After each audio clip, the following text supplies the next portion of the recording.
মির্চির বিশেষ নিবেদন Times of পুরাণ।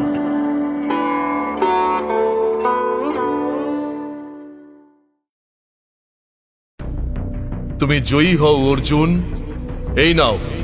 এই নাও আমার অন্তর্ধান নামক মহাস্ত্র। আমাকে ক্ষমা করবেন। সম্মুখ যুদ্ধে শত্রু নিধনের থেকে অন্য কোনো মহৎ লক্ষ্য আমার সামনে আর নেই। আমি তোমাকে অভিশাপ দিচ্ছি, তোমার বীরত্বের দম্ভ ঘুচে যাবে। তুমি নপুংসকের মতোই স্ত্রী লোকেদের মধ্যে বিচরণ করবে। আমার অভিশাপ মিথ্যা হবে না অর্জুন, তুমি পুরুষত্বহীন হয়ে থাকবে।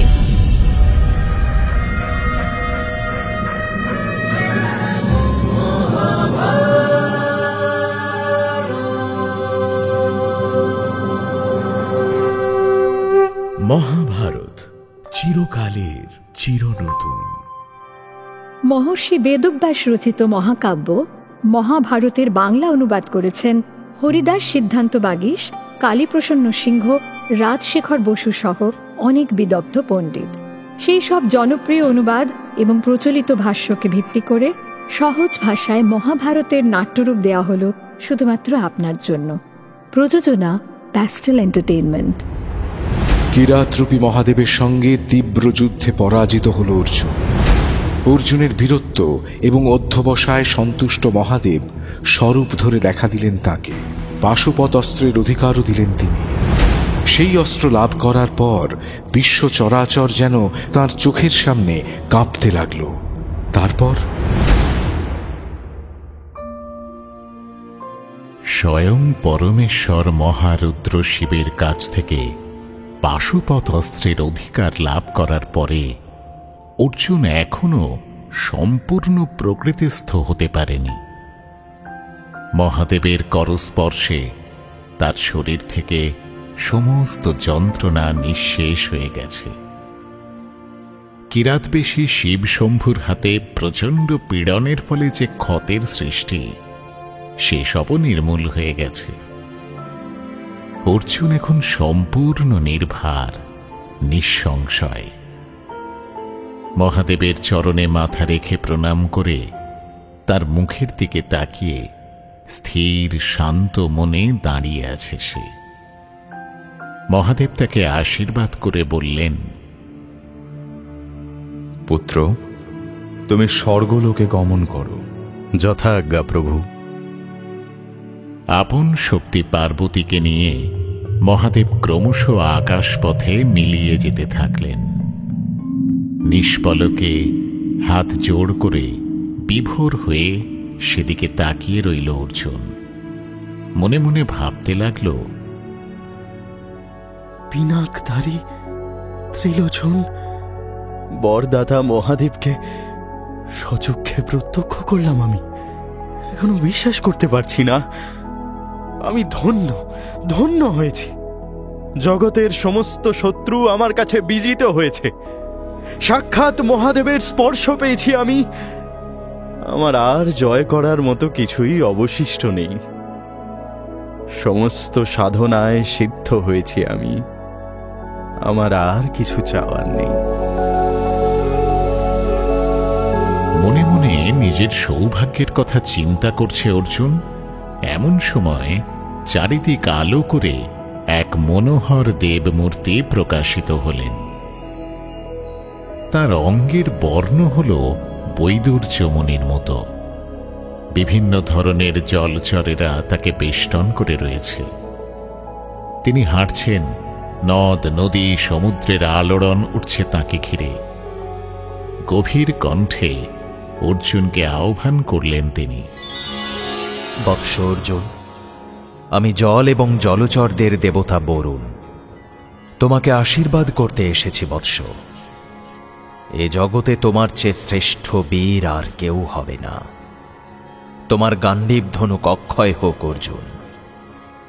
আমি আমার বরুণ পাশ তোমাকে দান করছি। স্বয়ং যম এই অস্ত্রের হাত থেকে নিষ্কৃতি পান না। এই অস্ত্র দিয়ে তুমি দুর্যোধনের সেনাদের বিনষ্ট করতে পারবে। অর্জুনের বিনীত প্রণাম গ্রহণ করুন বরুণ দেব। আপনি স্বেচ্ছায় আমাকে দর্শন দিতে এসেছেন, আমি কৃতার্থ হলাম দেব। অর্জুন, তোমার বাঁ দিকে তাকাও পুত্র। আমাকে দেখতে পাচ্ছ? কি আলো! এই আলোয় আমার চোখ ধাঁধিয়ে যাচ্ছে। আপনি কে প্রভু? আলো ভেদ করে আমি তো কাউকেই দর্শন করতে পারছি না। আমার বিমান দেখতে পাচ্ছ না তুমি? হ্যাঁ হ্যাঁ হ্যাঁ, ওই তো সেই মণিমুক্তা খচিত এক উজ্জ্বল বিমান। হ্যাঁ, আমি দেখতে পেয়েছি প্রভু। এবার মনঃসংযম করে দেখো বৎস, আমার অবয়ব দেখতে পাচ্ছ অর্জুন? পেয়েছি দেব, আপনাকে দেখতে পেয়েছি এবার। আমি কুবের, স্বর্গলোকের সমস্ত সম্পদের অধীশ্বর। আমি নিজে তোমাকে আশীর্বাদ করতে এসেছি পুত্র। ত্রিলোকের সমস্ত সম্পদ তোমার অধিকারে আসুক। তুমি জয়ী হও অর্জুন। এই নাও আমার অন্তর্ধান নামক মহাস্ত্র। এর দ্বারা মহাদেব স্বয়ং অসুর বিনাশ করেছিলেন। এই অস্ত্র আমি তোমাকে দিলাম। হে দেব, আপনার অসীম করুণা, আমি আপনার প্রতি চিরকৃতজ্ঞতা পাশে আবদ্ধ হয়ে রইলাম। আপনি আমার প্রণাম গ্রহণ করুন। অর্জুন, আমি স্বয়ং কাল, মৃত্যু আর দণ্ডের দেবতা। আমি যমরাজ। কোনো জীবিত প্রাণী আমার দর্শন পায় না। যে আমার দর্শন পায়, ইহ জীবনে তার প্রয়োজন শেষ হয়েছে। কিন্তু তুমি ব্যতিক্রম অর্জুন। স্বয়ং মহাকাল তোমাকে স্পর্শ করে গেছেন, আর সেই স্পর্শে তুমি দৈবী সত্তা লাভ করেছ। আমি নিজেই তোমাকে দেখতে এসেছি অর্জুন। হে মৃত্যুর দেবতা, হে প্রলয়ের দেবতা, হে সূর্যতনয় যমরাজ, ইহ জীবনে আপনার দর্শন লাভে ধন্য হলাম আমি। আপনার মহান ন্যায়দণ্ডকে প্রণাম করি প্রভু। সৃষ্টি চরাচরের অন্তলোক যেখানে, তার অধীশ্বরকে আমার অযুত প্রণাম। বৎস অর্জুন, জন্মসূত্রেই তুমি আমার, দেবরাজ ইন্দ্রের আশীর্বাদ ধন্য। তোমাকে আমার অদেয় কিছুই নেই পুত্র। তুমি সর্বলোক জয় করবে, তোমার বীরত্বকে সমীহ করবে না এমন কেউ নেই পুত্র। অর্জুন, আকাশপথে তোমার চতুর্দিকে আমরা দিকপালেরা এসে দাঁড়িয়েছি। তুমি দিব্য চক্ষু দিয়ে আমাদের দেখতে পাচ্ছ। শোনো অর্জুন, আমি স্বয়ং কাল তোমাকে আশীর্বাদ করছি। অষ্টবসুর এক বসুর অংশ, মহাবল পরম ধার্মিক তোমার পিতামহ ভীষ্মকে তুমি যুদ্ধে জয় করতে পারবে। গুরু দ্রোণের বিরাট ক্ষত্রিয় বাহিনীকে তুমি জয় করবে। যেসব দানব এখন মানুষ হয়ে জন্মেছে, সেই সব নররাক্ষসেরাও তোমার অধীন হবে অর্জুন। আমার পিতৃদেব সূর্যের অংশ কর্ণকেও তুমি বধ করতে পারবে। আমার কথায় সংশয় করো না অর্জুন, জয় তোমার হবেই। এই জগতে তোমার কীর্তি উজ্জ্বল হয়ে থাকবে। এই নাও বৎস, তোমার হাতে আমার দণ্ড তুলে দিলাম। এই দণ্ড দিয়ে তোমার গুরু দায়িত্ব পালন করো। দেবতাদের দেওয়া দৈব অস্ত্রশস্ত্র কৃতাঞ্জলি হয়ে গ্রহণ করল অর্জুন। দৈবী স্পর্শে অর্জুনের তপস্বী শরীর থেকে দিব্য তেজ নির্গত হতে লাগল।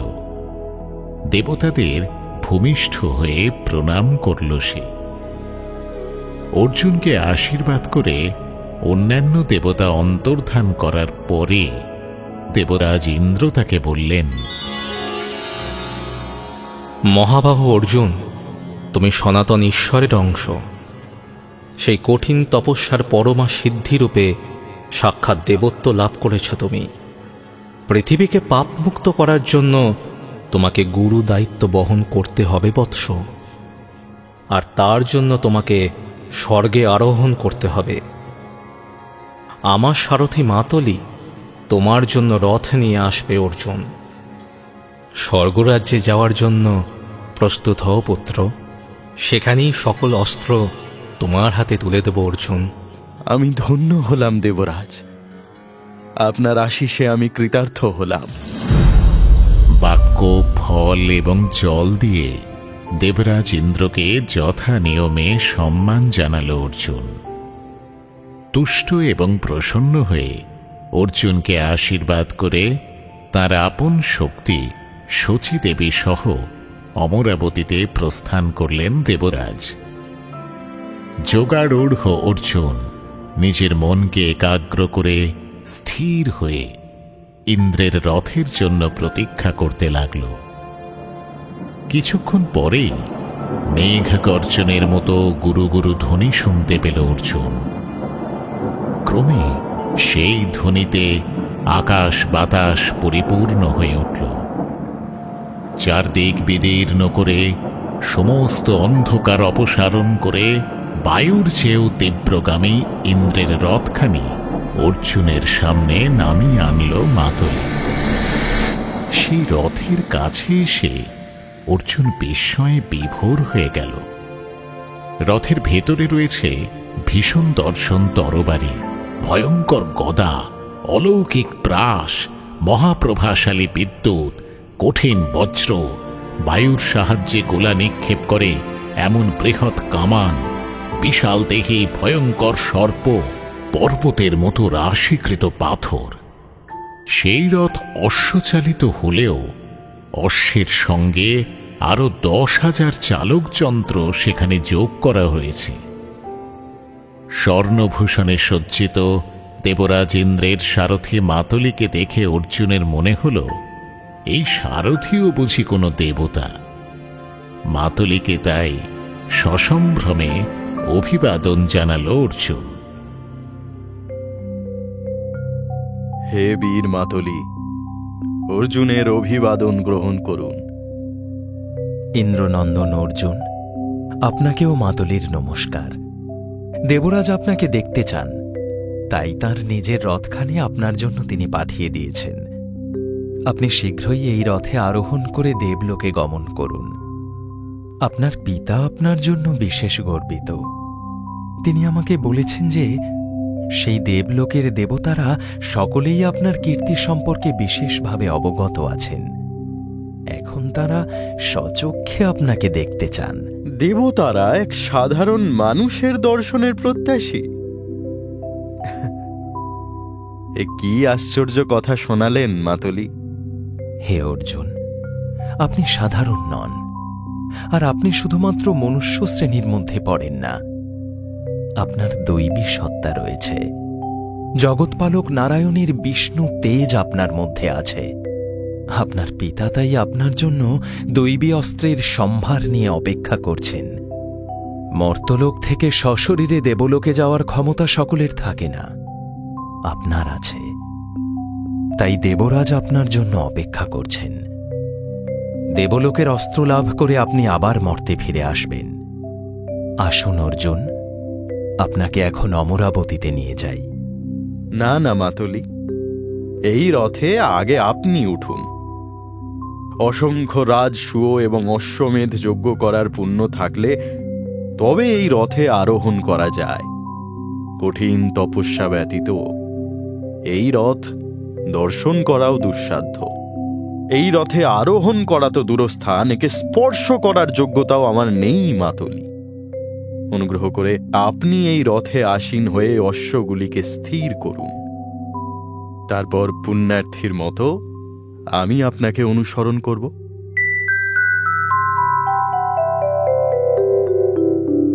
অর্জুনের কথা শুনে মাতলি অতি শীঘ্র সেই রথে আসীন হয়ে অশ্বগুলিকে সংযুক্ত করতে লাগল। অর্জুন এবার স্নান করে শুদ্ধ পবিত্র হয়ে ইষ্টমন্ত্র জপ এবং তর্পণ করল। তারপর মৌন হয়ে হিমালয়ের অসংখ্য শৃঙ্গের দিকে তাকিয়ে প্রার্থনা ও প্রণাম করল সে। এবার হিমালয়ের কাছ থেকে বিদায় নিতে হবে তাকে। মহাপুণ্যস্থান, পুণ্যপীঠ, সনাতন ধর্মের এই চিরায়ত আশ্রয়কে প্রণাম করে দেবরাজ ইন্দ্রের সেই দিব্য রথে আরোহণ করল অর্জুন। ঊর্ধ্ব মার্গ অভিমুখে এবার রথ ছুটিয়ে দিল মাতলি।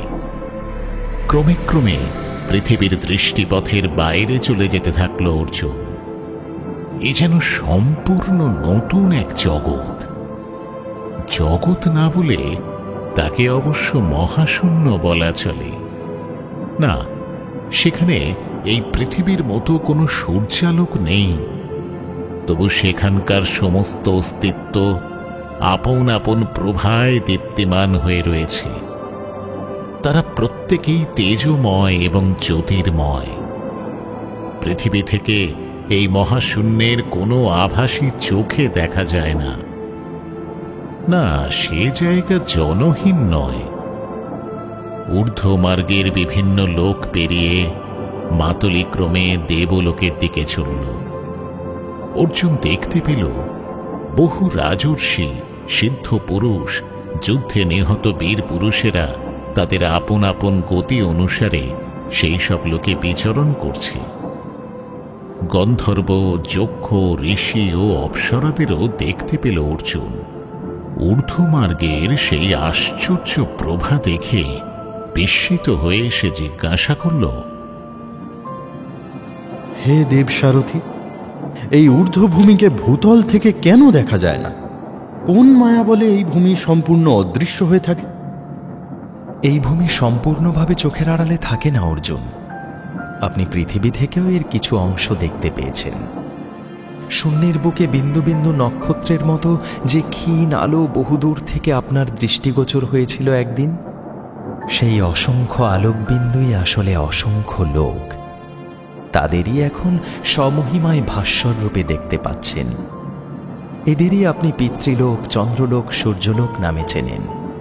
এই যে এবার স্বচক্ষে সেই সব লোক দর্শন করুন কুন্তিপুত্র অর্জুন।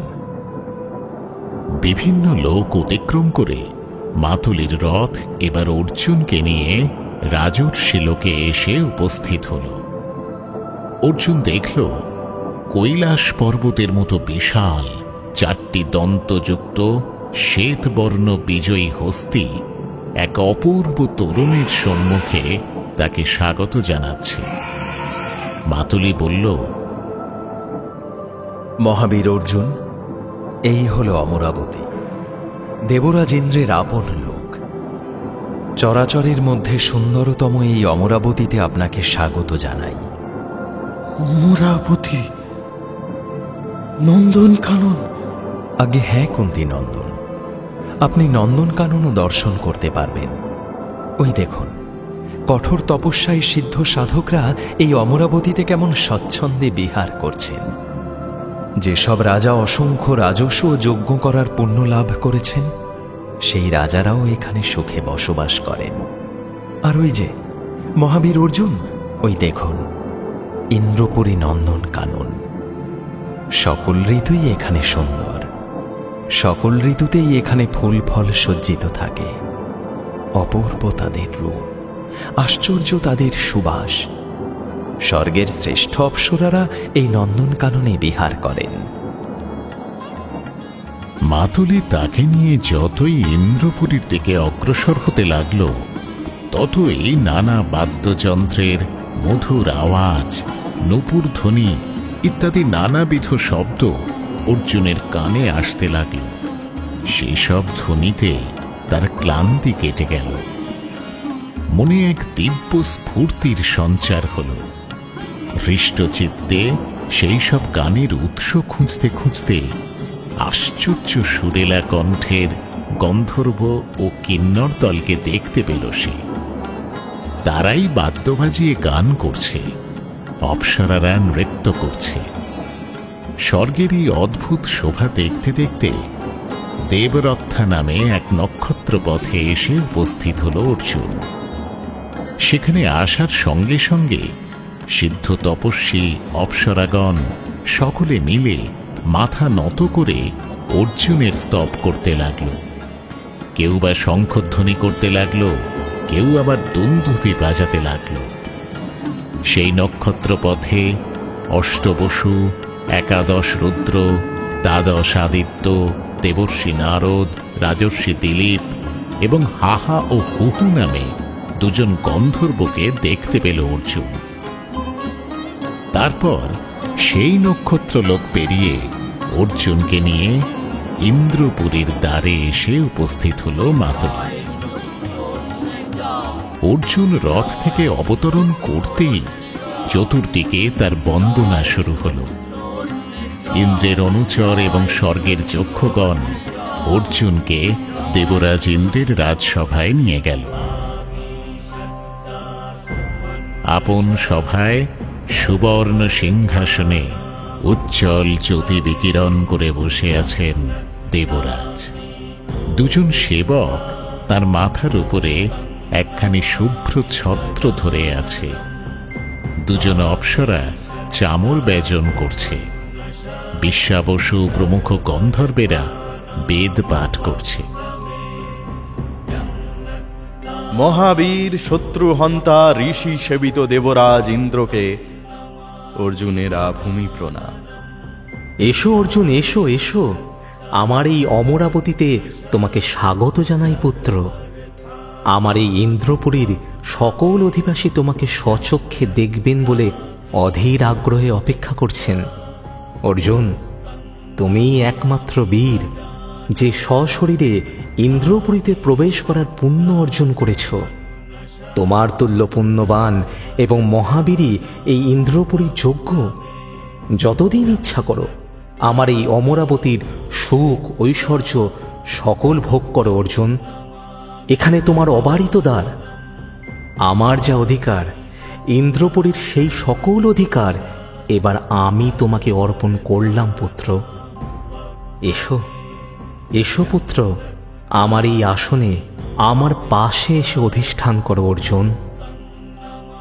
পিতা যেমন বহুদিন পরে আপন সন্তানকে পেয়ে তার অঙ্গ স্পর্শ করে আদর করেন, দেবরাজ ইন্দ্র এবার অর্জুনকে দেখে ঠিক সেই ব্যবহারই করতে লাগলেন।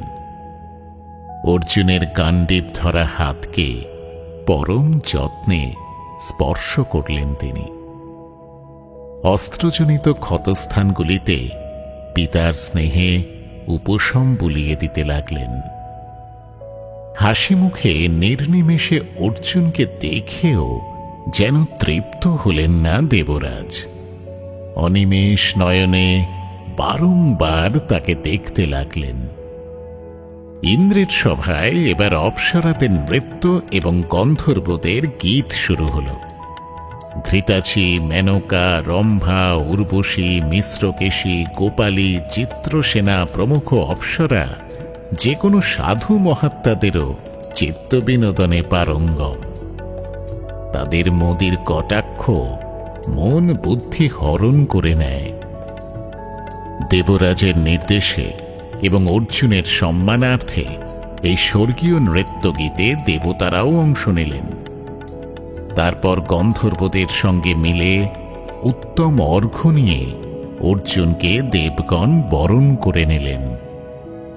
বিশ্রাম এবং বিনোদনের পরে দেবতাদের অনুমতি নিয়ে দেবরাজ ইন্দ্রের বাসভবনে প্রবেশ করল অর্জুন। এবার তাকে দিব্য অস্ত্র ব্যবহারের সুনির্দিষ্ট নিয়ম এবং কৌশল শেখাতে এলেন দেবরাজ ইন্দ্র স্বয়ং। পুত্র অর্জুন, এই স্বর্গলোকে যত অস্ত্র আছে সেই সব অস্ত্রের প্রয়োগ এবং প্রত্যাহার আমি নিজে তোমাকে শেখাচ্ছি। সেই সব অস্ত্রকে আহ্বান করার বেশ কিছু মন্ত্র আছে পুত্র। সেই সব মন্ত্রের ধ্যান করতে হবে তোমাকে। এসো অর্জুন, চোখ বন্ধ করে জোর হাত করে দাঁড়াও। এবার আমার সঙ্গে উচ্চারণ করো। অস্য শ্রী অস্ত্র বরাহি মহামন্ত্রস্য শ্রীবর্ষি জগতিচ্ছন্দ। নমস্তে অস্ত্রবরাহি वैरिप्राणपहारिणी गोकंटमीव शर्दूल गजकंटम যথা হরি।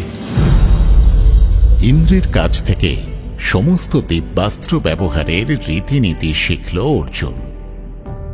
দেবরাজ এবার তার নিজের মারণ বজ্রের ব্যবহার তাকে শেখালেন। সেই সঙ্গে মেঘাস্ত্র এবং ময়ূরাস্ত্র নামে আরো দুটি বৈদ্যুতিক অস্ত্রের প্রয়োগবিধিও অর্জুনকে শেখালেন তিনি। দেবরাজ অত্যন্ত দক্ষ শিক্ষক এবং অর্জুন অসম্ভব মনোযোগী ছাত্র। এই অস্ত্র শিক্ষার পর্বটি সুতরাং অতি সত্বর ঘটে গেল। সকল দিব্যাস্ত্রের অধিকার এবার অর্জুনের আয়ত্তে। সেই মহাদেবের তপস্যার উদ্দেশ্যে যাত্রা করা থেকে স্বর্গলোকে পৌঁছানোর মধ্যে অনেক দিন অতিবাহিত হয়ে গেছে।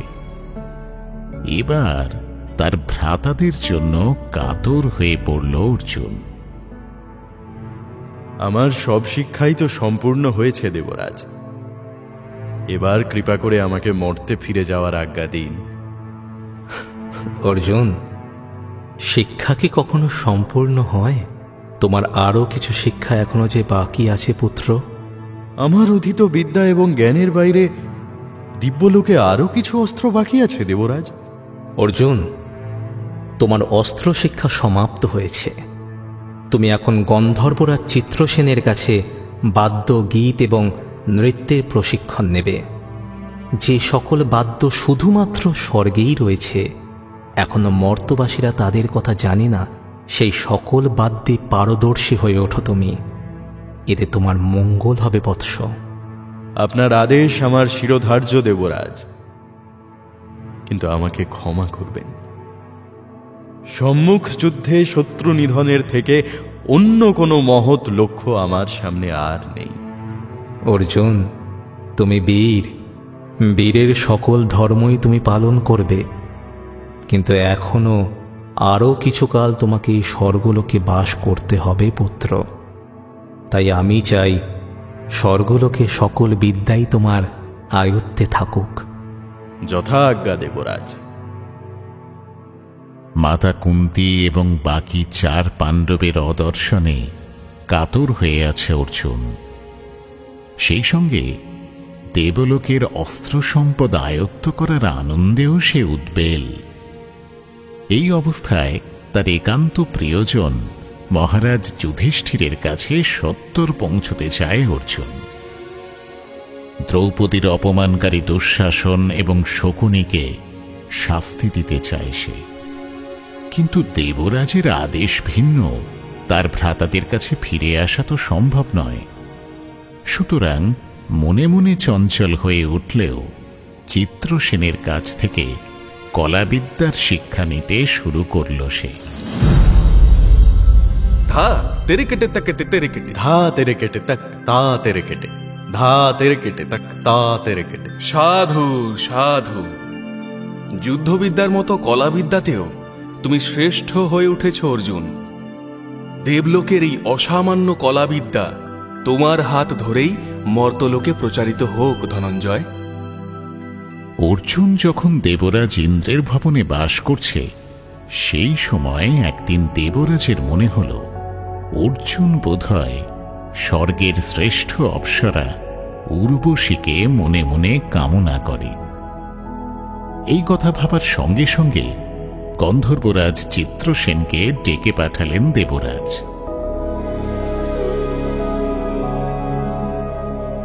চিত্রসেন, সত্তর উর্বশীর কাছে যাও তুমি।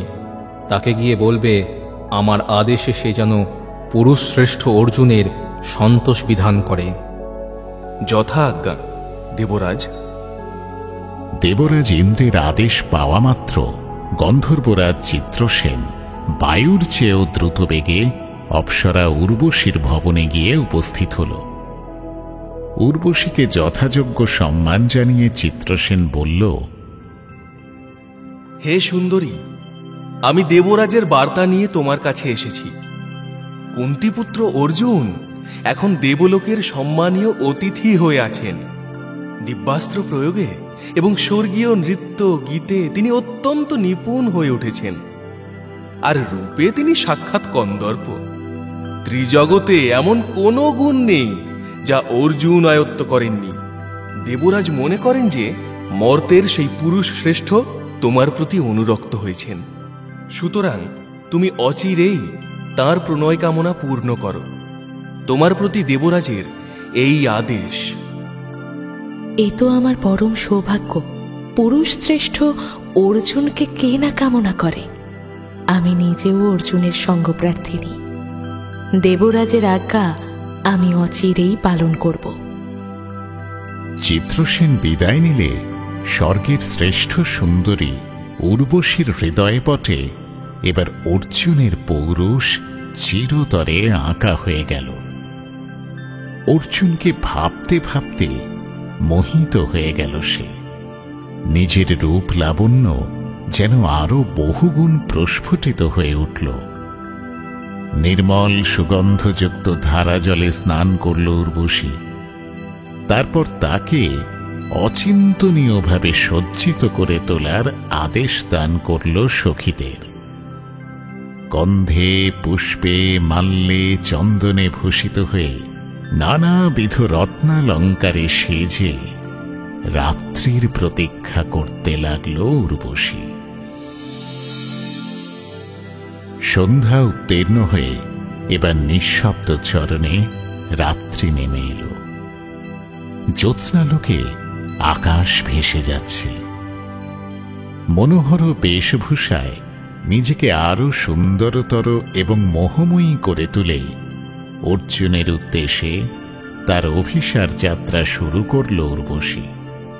নিজের সমস্ত সত্তা দিয়ে অর্জুনকে চিন্তা করতে করতে পথ চলেছে সে।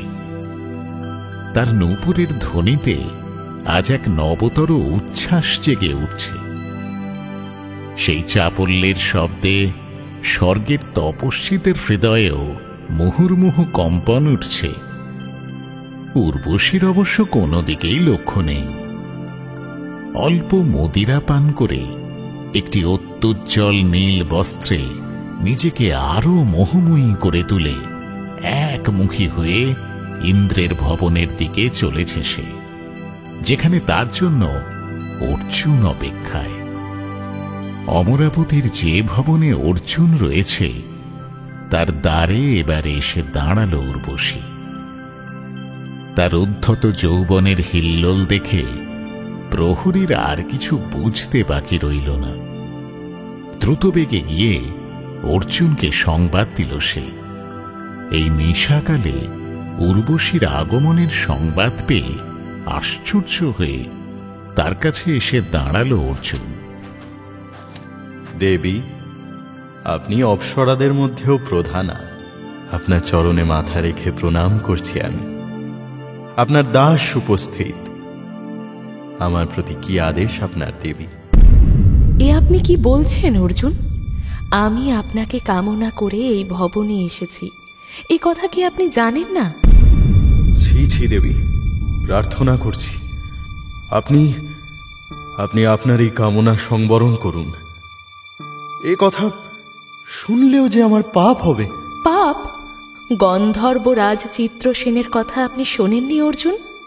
তিনি বলেছেন যে দেবরাজ ইন্দ্রের রাজসভায় যে নৃত্য গীতের আসর বসেছিল, সেই আসরে আপনি নাকি মুগ্ধ দৃষ্টিতে শুধু আমার দিকেই চেয়েছিলেন।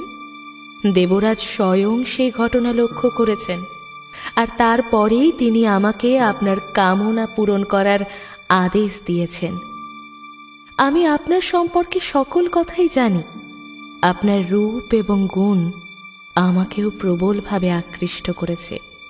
সুতরাং দেবরাজের এই আদেশ আমার কাছে আশীর্বাদের মতোই। আমার প্রণয় আকাঙ্ক্ষা আপনি পূর্ণ করুন অর্জুন। মাতা কুন্তী, গুরুমাতা শচী দেবী এবং আপনি, আমার কাছে আপনারা সকলেই জননী। তাই অন্য কিছু শুনলেও আমার অধর্ম হবে দেবী। দেবসভায় আপনি আমার দিকে নির্নিমেষে তাকিয়ে দেখেননি? সে কথা মিথ্যা? না, মিথ্যে নয় দেবী, কিন্তু তার প্রকৃত কারণ আপনি যা ভাবছেন তা নয়। আপনি আমাদের বংশের আদি জননী। আপনার গর্ভে মহামতি আয়ু জন্ম নেন। তারই প্রপৌত্র হলেন মহারাজ পুরু। আমি সেই বংশেরই উত্তরসূরি। আমি আপনাকে কাম দৃষ্টিতে কখনোই দেখতে পারি না দেবী। ও, আপনি আপনার বংশের ভয়ে ভীত? না অর্জুন, আমি কারোর জননী হতে পারি না। আমি দেবলোকের অপ্সরা। অভিশাপগ্রস্ত হয়ে কখনো কখনো মর্তে জন্ম নিতে হয়। স্বামী সহবাস এবং সন্তানও হয় ঠিকই, তবে সেই জন্মটা নিতান্তই এক অভিশাপ। আমরা আসলে কারো মাতা কিংবা ভার্যা নই, আমরা চিরপ্রণয়িনী। আপনার কুরু বংশের পুণ্যবান পুরুষ যারা আপন স্বীকৃতিতে স্বর্গলোকে এসেছেন, তারাও আমাকে অভিসারিকা রূপেই দেখেছেন। আপনিও আমার এই প্রণয় নিবেদন স্বীকার করুন পার্থ। ক্ষমা করবেন দেবী, আমি তো দেবলোকের কেউ নই, আমি মর্তের বাসিন্দা। দেবলোকের নিয়মে আমি চলতেই পারবো না। আপনি আমার মাতৃবৎ পূজনীয়া, আমি আপনার পুত্রবৎ রক্ষণীয়। এর বাইরে অন্য কোনো সম্পর্কের কথা আমি স্বপ্নেও ভাবতে পারি না দেবী।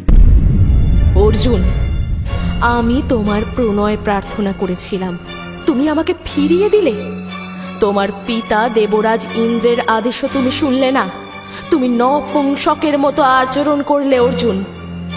এই অন্যায়ের দণ্ড তুমি পাবে। আমি স্বর্গের শ্রেষ্ঠ অপ্সরা উর্বশী, আমি তোমাকে অভিশাপ দিচ্ছি, তোমার বীরত্বের দম্ভ ঘুচে যাবে। তুমি নপুংসকের মতোই স্ত্রী লোকেদের মধ্যে বিচরণ করবে।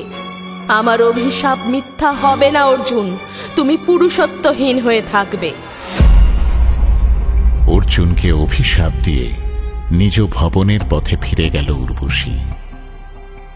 এই অপ্রত্যাশিত আঘাতে অত্যন্ত দুশ্চিন্তায় মাথা নত করে দাঁড়িয়ে রইল অর্জুন।